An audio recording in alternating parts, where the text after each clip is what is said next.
Uh, these days, a lot of talk is happening on the influence of AI, specifically in my field. Uh, Also, the impact that it has on my core competency, which is that of a writer. Uh, I meet a lot of people for it, a lot of people against it, a lot of people dependent on it. Today, I met somebody who's never used it and was asking whether he needs to do this to be with the times. His kids are encouraging him. He runs a business. He doesn't need all these things for his business per se. So he never felt the need, perhaps. Um, for myself, I have varying views at different points of time. Of late, in the last couple of weeks, I have been uh, using it very extensively in two ways. One is my work demands that I use it to deliver because the client has clearly demanded that he wants me to use AI and give him the answer with my perspective thrown in either before or after. The other thing that I use it for is for my spiritual inquiries very often, uh, where I need to brainstorm on some idea of mine or some question that is at the core of something that I'm pondering about.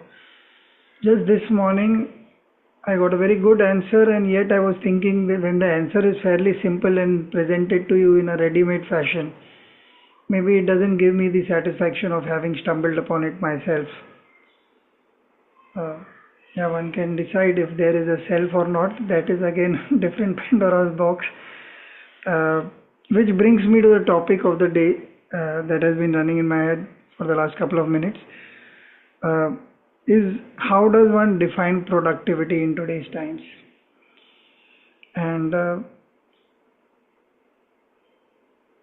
with this new influx of technology, I'm finding my time gets crunched even more.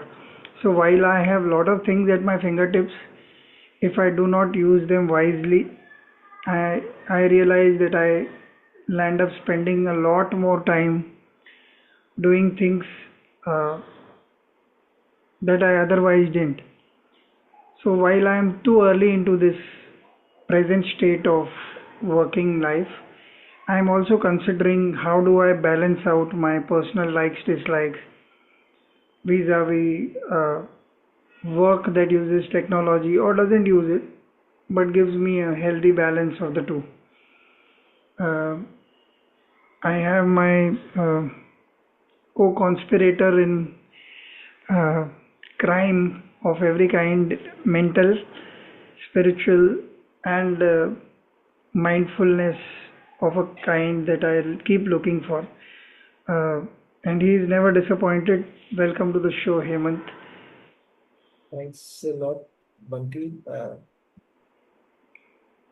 It's almost become a ritual to say that it's such a wonderful invocation. True. Sometimes some things get repeated in our exchanges, and it could sound ritualistic, but then they could be coming from a deep integrity space. So I'm deeply thankful for our continuous exchange. Thanks. So instead of asking a question, would you want to reflect on what I just said? Uh, because I don't have a specific question in mind. There was the series of thoughts running in my head as far as my own sense of productivity is concerned.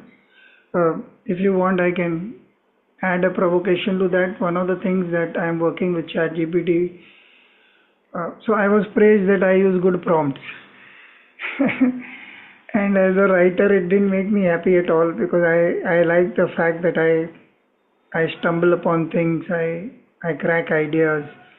Writing prompts is comparatively easy work, yes, uh, and it does not give me the satisfaction of working hard on connecting to disparate things, coming up with an idea, writing, rewriting, editing, uh, the back and forth with the client. The back and forth still happens, but one particular funny meeting that I thought was there were two people, and we were We were fighting for knowledge that had come directly to us through ChatGPT, and we did not know that it was right or wrong. We were just so happy about having got our point of view ratified from one version. So that is the provocation. Do you want to expand on any thought of uh, any of these? Uh, I think all of us would have had some, like in my case, something which was very, drastic health change or an event in our health. In my case, there have been plenty. Uh, Three of them have been fractures in my body. And I remember the last fracture very vividly, which happened in 2012. Uh, and I remember when that fracture happened, even the slightest of things that I would do, even the slightest, which would, like even right now that I'm moving these hands, right? It's simple, it's natural. I do it for so many times. There's no effort in that. Uh, so the entire set of actions that we do, all of them now have to be done with keeping this fracture in mind, because somewhere the fracture gets affected, as in the pain, it starts paining uh, uh, if there is an action. So what I meant was there are certain things which are which become extremely fundamental, and everything else is then stacked on it, or everything has a correlation with it. I would believe that AI and the AGI and LLM are those kind of technologies. They're meta technologies. They're not just technologies. They're more fundamental in nature. They stack up on the top of almost everything that humans have done or said in the past.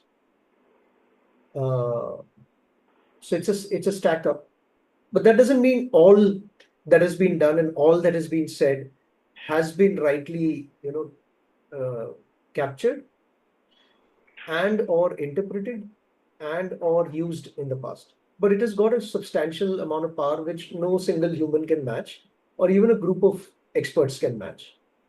Uh, Having said that, I think there are papers after papers that keep questioning about, one school of thought talking about AI becoming dumb day by day.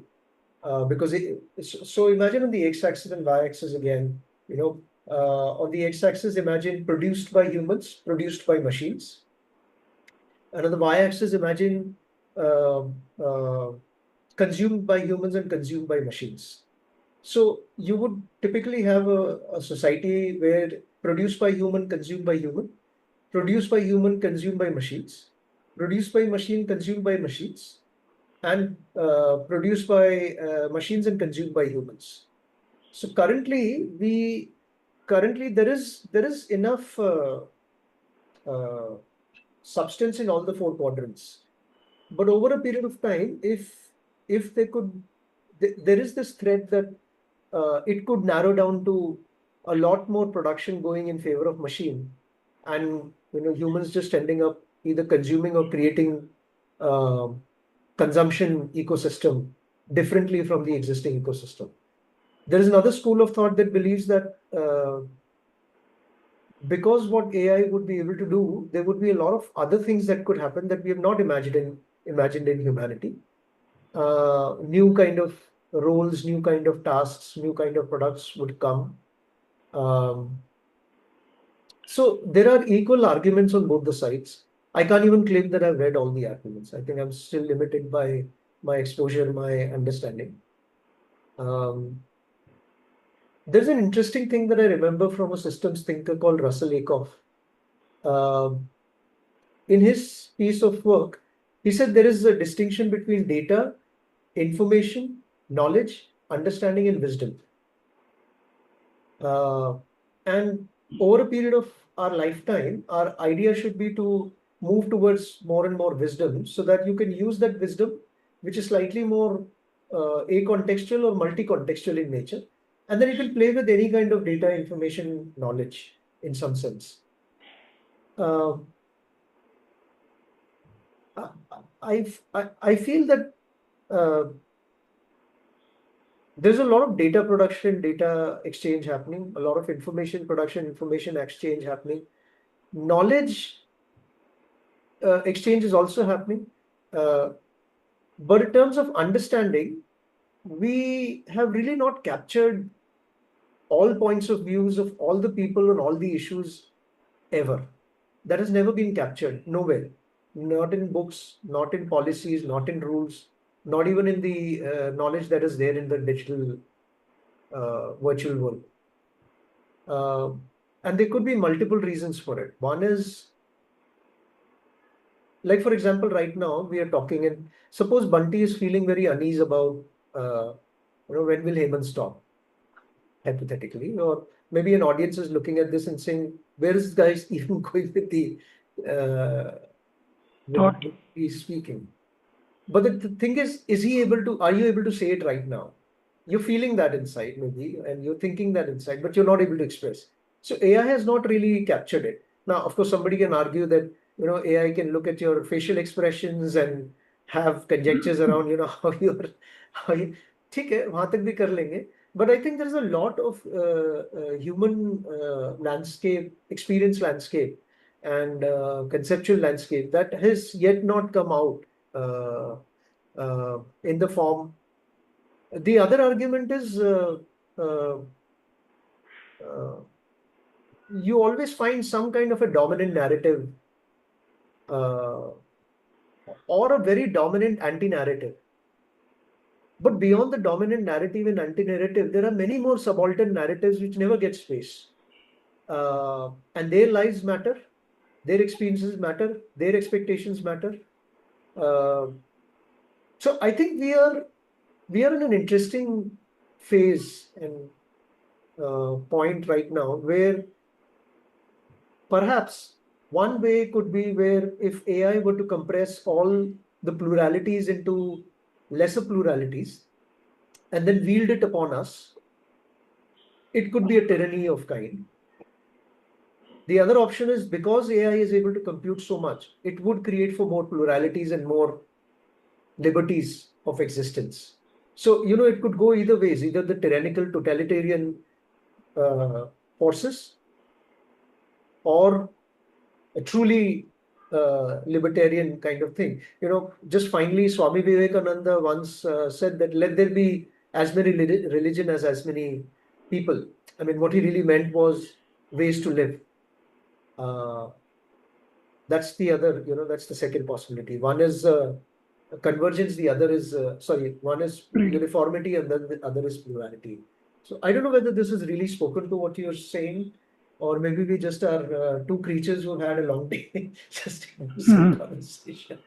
Uh, so first, I don't know whether AI will be able to read expressions. You might have read mine at that point of time very precisely because I had one question which I dropped and I had another, I dropped it because you were speaking about so many fascinating things. I said, okay, let us wait till the end of the whatever Hemant is talking about. Uh, I have a thank you for placing it the way you did because it was a good introductory context to a lot of ways we can look at it. Let us try and funnel it down to the personal if we can, because that will kind of help us move from philosophy to more experiential truths being spoken about as of right now, if possible. So I'll go back to one of the questions that came up because it, as a nascent question, it was very much into the deep of what I want to ask. Do you, whatever you spoke of, is it related only to technology? Is it not true of all humankind of all time, for all time, in every way possible, that we will never be able to have enough plurality to cover every point of view and satisfy ourselves with even an open kind of direction which satisfies everyone or is seen uh, as a plausibility? Is it ever going to ever happen? Now with AI, if that were to happen, uh, if it were to happen. I still, whatever I have used of it so far and my understanding, it's a good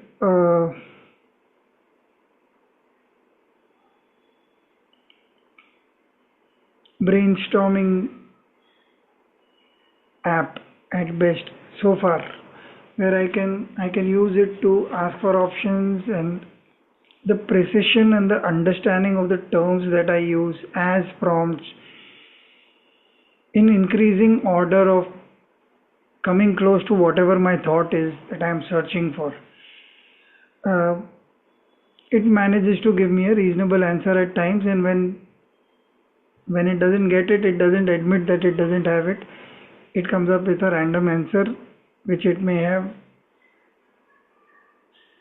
It once it actually told me that it has guessed the answer when I cross-checked for the verification of what information was being given to me. So wisdom is a long time away.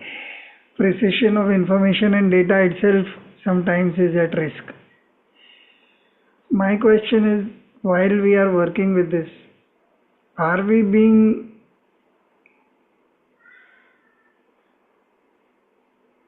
genuinely empowered towards productivity, or is the technology taking over only the harder parts? So let me explain. After 3 or 4 days of continuous usage where I was using a paid version of one of the AIs and I kept on asking questions, everything was available to me. After the fourth day, I actually felt dumber. I need to explain this. So when I talk to you, suppose you are my client, you give me a brief that you want something out of me in terms of communication. You want a so whatever it is that you do for your clients, you will say, okay, you want to become a mentor to a certain level of corporate uh, management, and you want me to do either a blog or a brochure or a website.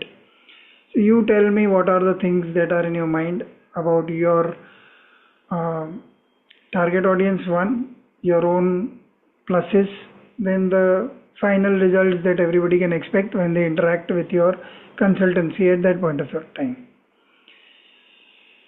I tend to then uh, intuitively listen to you, go do my research of other people who've done your kind of work.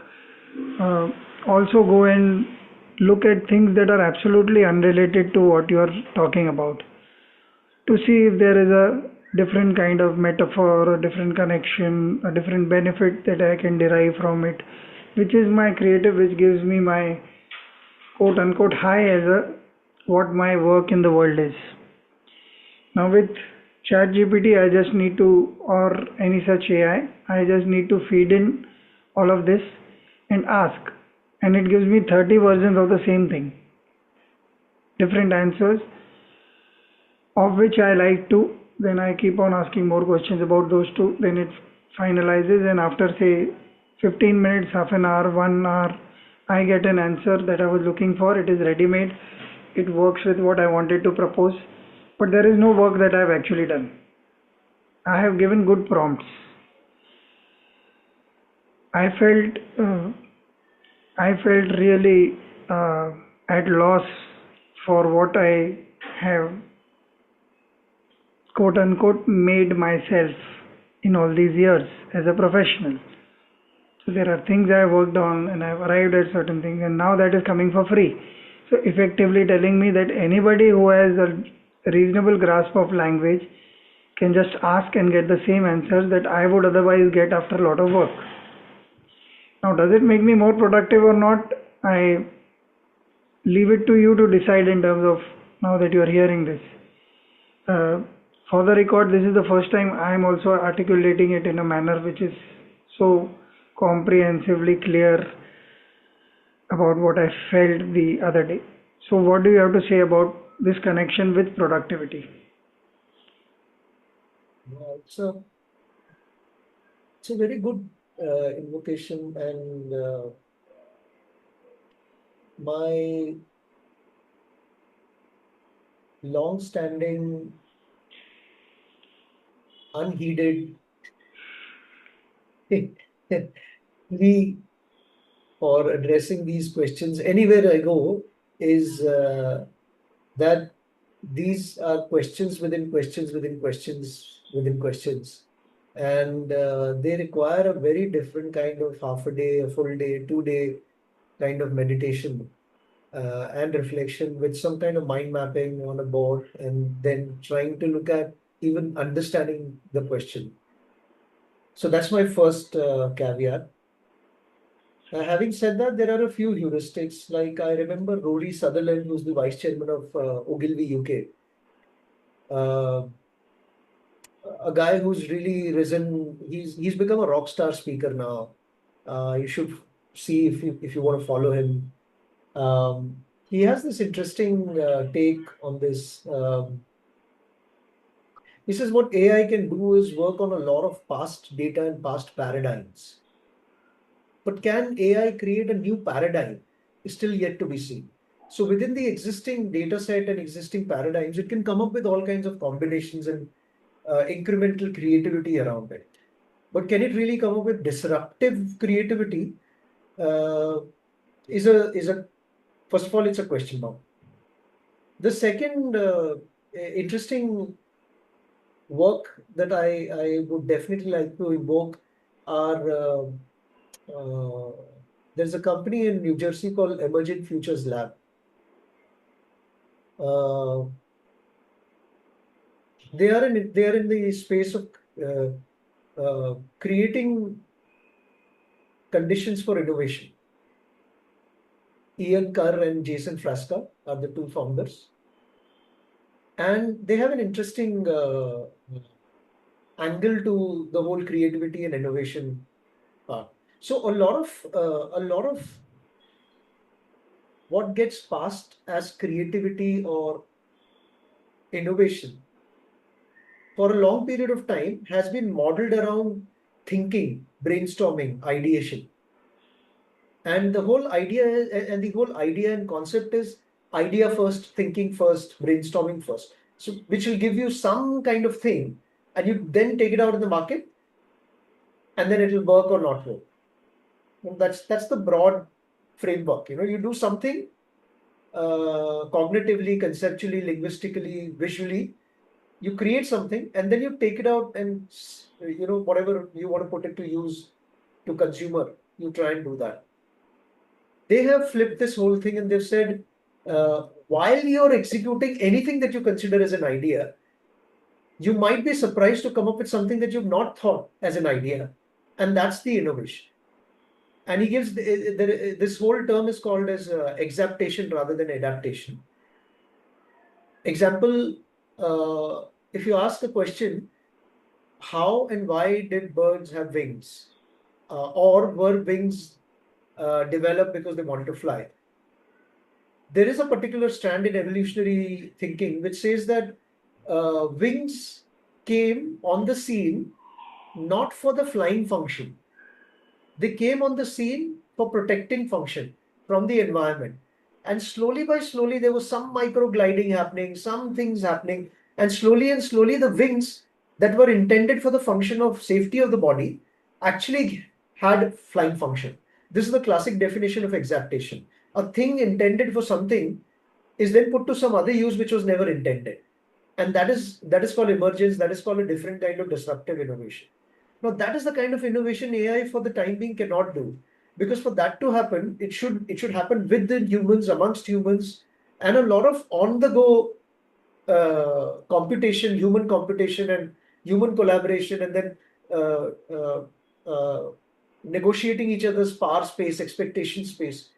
That is still, I think, still available to humans. Anything else which is propositional knowledge, which you can type and can be linguistically recombined, well, yes, there you would have all kinds of combinations and possibilities. One final thing on this. Um, a person can understand the depth of the other only from their own depth. So suppose you come up with 10 ideas and take to a person who doesn't have depth. And there is another person who comes with 20 other ideas and sits with this person. Now, that person who's deciding is looking at a 10 person 10 idea person and the 20 idea person, but उसकी अपनी खुद की depth नहीं होगी, तो वो तो कुछ भी, anything will fly, you know. Maybe he had a bad day, maybe he didn't sleep well last night, maybe he loves the color red, maybe he's just seen a TED Talk video और एक jargon hit किया और वो run करना है उसपे. तो uh, I see a lot of comedy happening because of AI also, much as tragedies would happen. Okay. Uh, that sounded absolutely out of AI. In my 25, 30 years as a writer, as an advertising writer, this has happened so far, so often that I used to have a very negative outlook of it. I used to call it hassle money. Okay, I get paid for the hassle that you're giving me as a client. Writing though I do for free because I anyway enjoy it. So this was one idea when I was younger. Of late, I have realized, thanks to what you said in the end, that most of us are craving relationships in some form. Superficially, yes, we are looking for yes men all along, everywhere. So I want to say yes to you, you want to say yes to me. We both grow in a manner where it seems like we've stumbled upon a good idea of any kind. Like you said, you love red color. You realize last night red is the thing that you'll go with, and luckily I got red on that day, and I seem to think that I understand your mind, and you seem to think that I really vibe well with your understanding and taste. All of it is hypothetical and in the moment, and uh, so I have a completely new question that popped up as of right now. So earlier, when these things used to happen, we used to look at each other and try and find where was what missing, that we either continued or we discontinued our work relationship. Uh, with our, like I gave an example some time back, if both of us are debating what knowledge we got from ChatGPT, which is not even ratified as such, besides being limited, also another limitation that came to me, which was something you quoted some time back. When I type my stuff into an AI, there is only me who's limiting what is going on as an input. So you tend to see whatever you tend to see as a backend, like whatever the mechanism will understand of Bunty's input and Bunty's limitation of expression as an input. So that automatically forces the funnel to come out at a much limited end rather than a open-ended bigger thing. Although it makes it sound as if, do you want more? I have given you three options. If you think this works, or if it doesn't work, I can work different things for you. Are you mentioning this, or do you want to get into the target audience a little more? Or it it uses words which mean a lot, but they again bring it down to my own limitation in expression. So it educates me of how it wants to be educated in return, or rather questioned in return. My my submission here is this an additional layer that is required or not in the first place?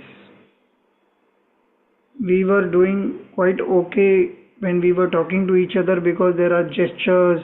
You did also mention that there are thoughts that are unexpressed, expressed, limited in their expression for want of whatever. But there is other kinds of senses at work. I see your body language a bit, your expressions. I go with a bit of my gut. So there are a lot of, it's a very strange mix that is happening which may not be defined. You are better read at some of these things than I am. But I'm saying, for want of a better term, this is a strange mix that nobody can fully define. And now we bring in a technology or this that is going to judge what is already half on one side, half on another side. The comprehension keeps on differing. How do you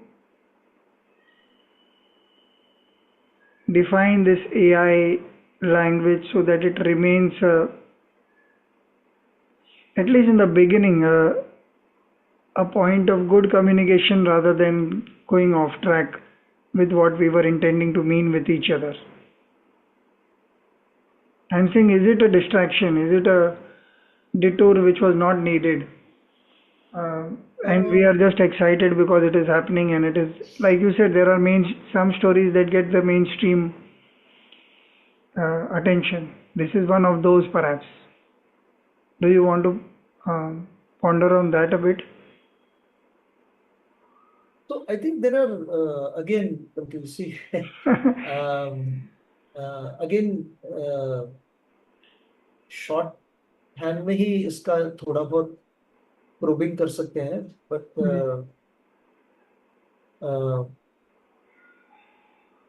I think let's look at it from the following. So first of all, I think let me just add that in the previous example that I gave of the 10%, 10 idea person and 20 idea person, you'll now find the smart guy who may or may not have depth. He'll put all those ideas in AI and say, तुम बताओ क्या है. तो 20 के 30 को computer करके बताएगा ये आइडिया में ये अच्छा है, ये आइडिया में वो अच्छा है, इसका ये प्रोज है, ये कौन सा. तो वो 30 आइडिया का एनालिसिस भी करके दे सकता है AI. So much as you are using AI, even he will use AI. So we'll Yeah. get into this AI arms race between each other, first of all. While the nations are doing the arms race, we are anyways now starting to do AI arms race with each other, claiming to know what could be just random access memory, which we have just learned yesterday. Um, that may be peddled for some time, but I think it will have its own. If we generate too much of flakiness in the society, someday it will collapse. तो कहीं ना कहीं फिर से ground पे आना पड़ेगा, फिर फ्लेकीनेस आएगा, फिर ग्राउंड पे आएंगे, तो चलते रहेंगे, वो साइकिल चलती रहेगी हमारी. Coming back to the question that you invoked, uh, I think there are a lot of things that are not settled in human life, journey, society yet, and then we bring in already this AI. For example, if I were to just say that, are we rational human beings? You only need to look at, well, there are two schools of thought, but then we do have those cognitive biases. Biases can be bugs, biases can be features. In of itself, they're nothing. It's just that how we use them and how overuse they are in us without reflection. Um,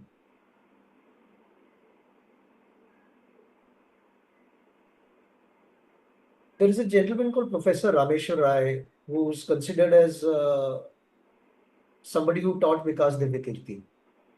And Vikas Divyakirti is a famous YouTube professor who trains a lot of people in IAS exams. Professor Rameshwar Rai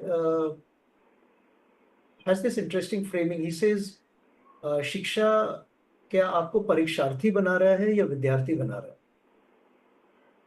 है? Are we teaching to the test or are we teaching to evolve, liberate, develop? If you were to just put this to what we end up doing to each other every day, so long as we continue this thing of outsmarting each other, then AI can be put to a use and we can just keep endlessly playing that game of outsmarting each other, hurling this information, this analysis, that analysis. I know, I know, I know, I know. But the same AI can actually help us heal also. If you can bring it to my light that, Hemant, look, this is a side that you've not seen. Would you like to see it? And it happens in a space where we are not trying to outsmart each other and fool each other, but a space of really helping each other, healing each other. That can also happen. So I think a lot will depend on 3 or 4 forces. One is your own individual ethics with which you use a technology, personal ethics. Second, when you come into these game theoretical environment, when we are competing with each other for attention, for voice, for outsmarting, or maybe healing each other, there the application will be tested on mutual ethics. Third is the institutions. Institutions are not value neutral. Policies are not value neutral. Any system at any given point of time will never have a utopian, at least I'm just putting this as a heuristic. I don't see it becoming a utopian vision where any system will always be working for all people on all contexts. I think there'll always be people who will be marginalized, and there'll be people who will benefit. And then how they use these technologies and assert it over us is also going to be a question. So there are a lot of forces that are trying to use this technology to each other. Take language, for example. It's an open source technology, right? We all have access to language, and we सबने सीखी है. But we can clearly see in our everyday exchange, how we use this technology called language with each other. And some people are able to use that technology to fire up passions and get people to do stupid things. And some people are able to use this technology to really inspire people to do good things in the world. So what we do with others, what we do with this technology with ourselves, a lot of forces at play. And I don't know whether that spoke to your vocation. I'm realizing that this particular episode is pondering over a lot of issues that surround productivity in a very healthy manner, because these are flags of, you call them, one of the things that I want to call myself is Buntypedia for your because all the questions lead to more questions, and then there are sublinks and there are answers. But one thing that is becoming very clear as far as this conversation is going is that it is the bare superficial layer that we've touched with this episode so far. There are just too many things to be thought about on an individual level as well, with attention to more than productivity being connected only to our monetary worth. So one of the thoughts that sorry. There was one addition I wanted to make. Can I do that? Please.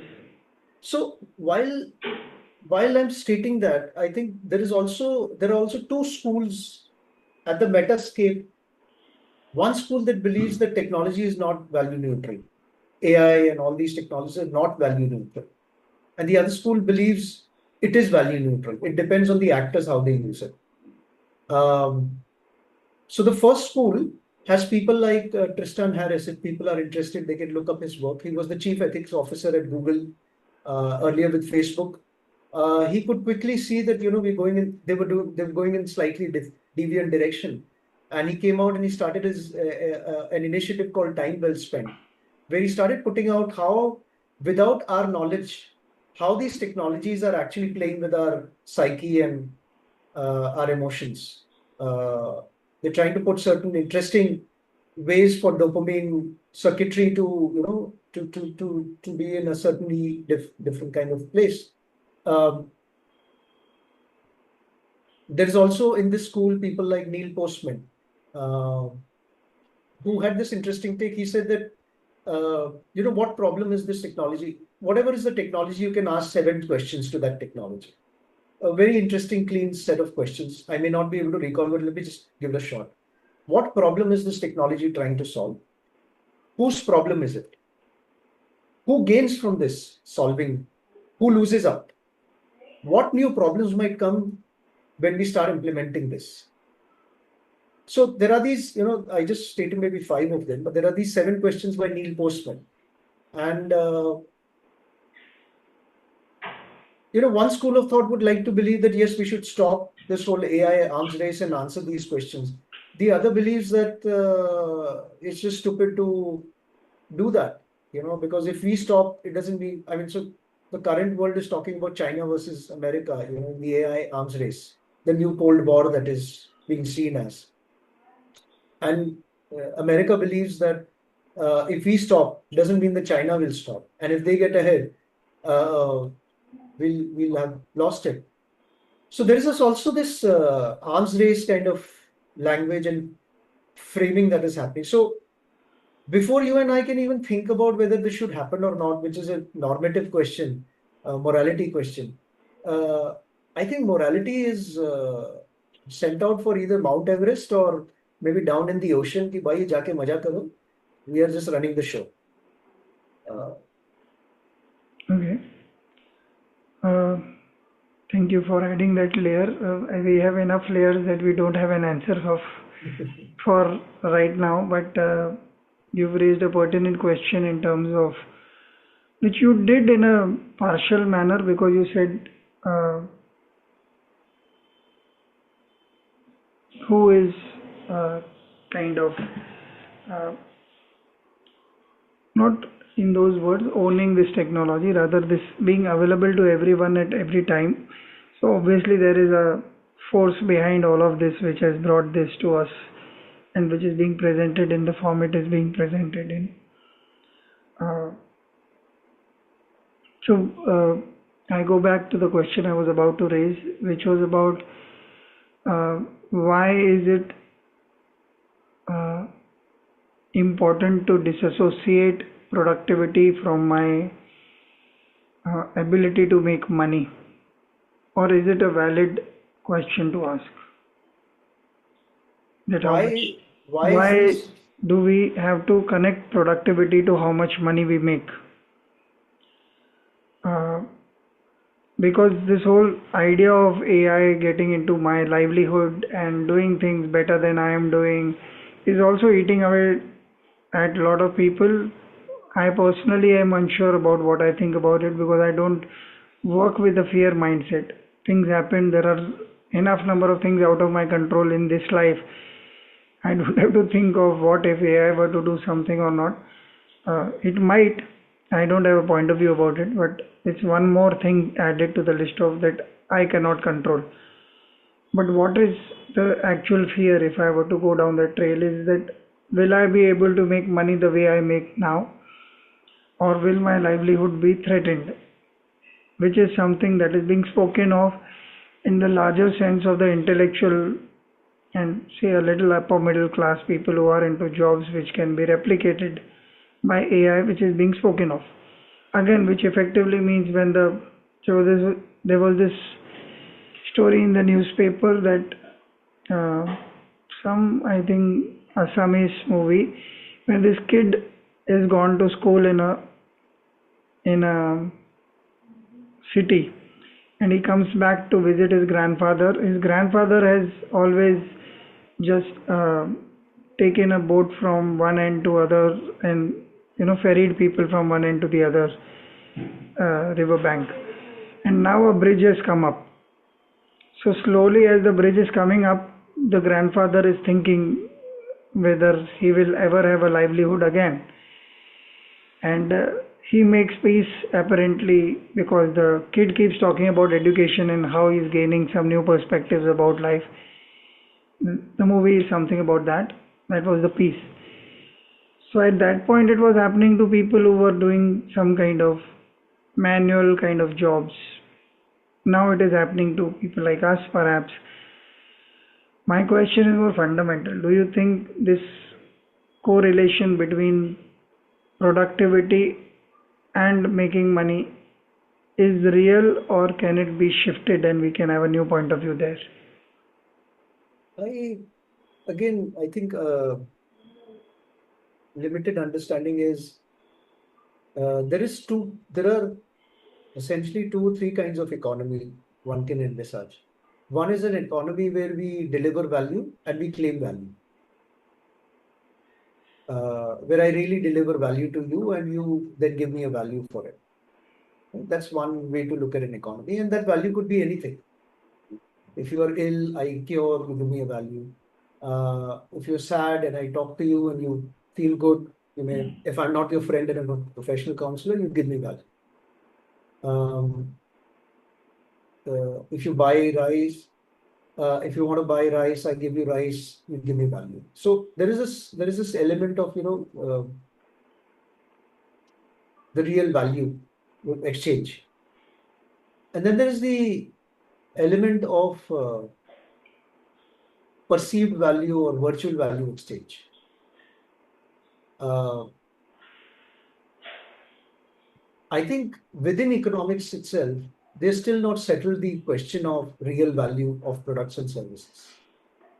For example, there are still debates happening within economics where when something is successful, how much value gets created and who really should be given how much value to, credit to it. Those debates are still happening. Uh,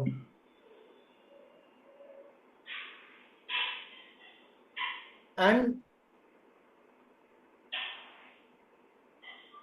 and hence, the price that we pay each other right now, is that fair already? Is it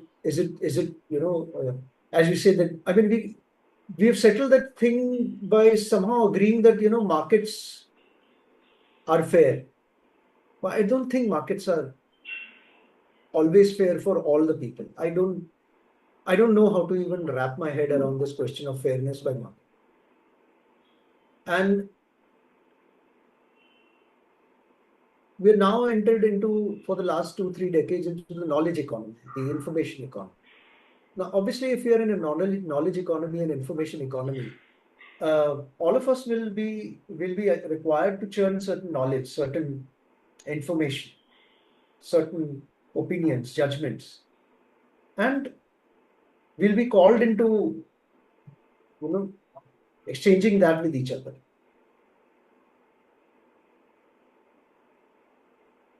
The first question is: were we productive doing this without AI? What were the practices and malpractices of exchange before AI came in? And now when AI comes in, how is it either curbing down malpractices, or enhancing some of the practices, malpractices? And hence, the value that I then label what I get from you. So I think it's a slightly, because there are, the moment we invoke one or two variables, again, they are meshed with so many other variables. To be productive means to deliver some kind of a product.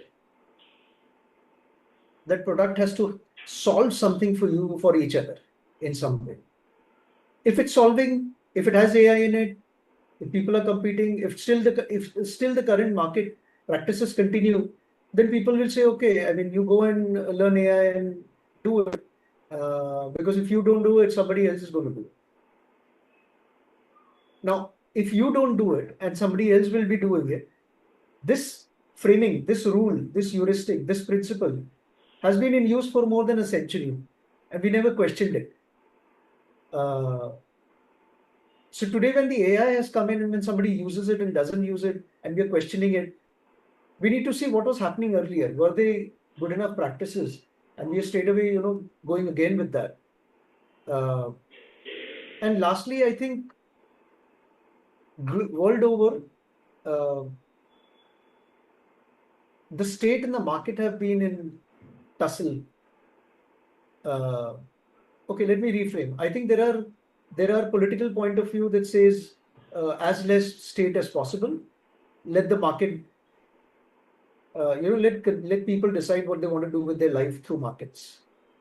There's another school of thought that says no, more and more state, constrain the markets, right? Now that the political landscape hasn't been, I mean, it won't really get settled, but that tussle is going on. And in that tussle lies the question, which political party is even asking this question? Or are the markets now just having a clean run that, it's going at such a phenomenal pace right now?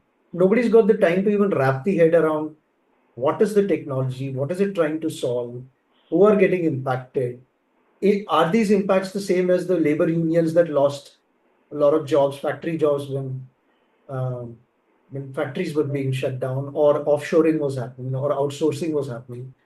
Uh, there is a way in which those displacements were settled, treated, whether it's in form of unions and protests and severance packages, or upskilling and migration and offshoring.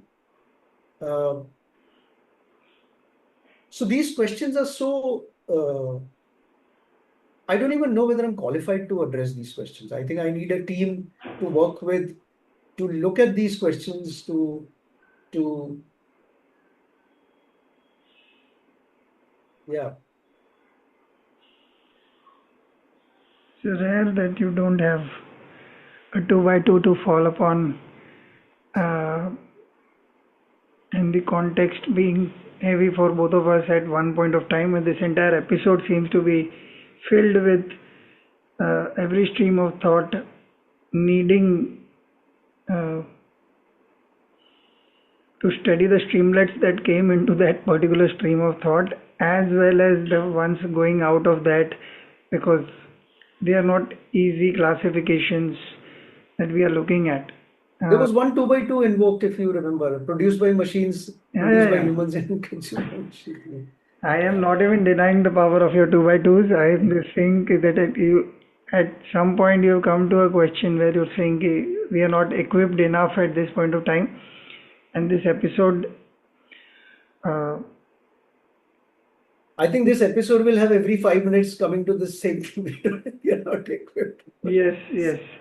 Um, of course, because the capabilities themselves are not defined neither for the technology yet, nor for us as individuals, nor for the systems that are using them, operating them, nor for the markets. The political class, like you said, isn't even asking a question about where all of this is going. I mean, they are asking, there are things happening, break down big companies, make them small on one side, and then on the other side, you have the Silicon Valley backing Trump in the way that they're backing because they believe that technology has been hindered by the earlier bureaucracies and politicians. So those kind of things are happening. And on the other side, you have China, they're investing heavily into AI infrastructure. So they are asking in their own ways, but I don't think it's being asked for humanity, it's been asked for citizenry.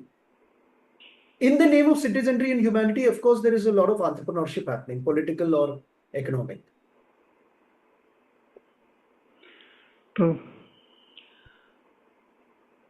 Wow.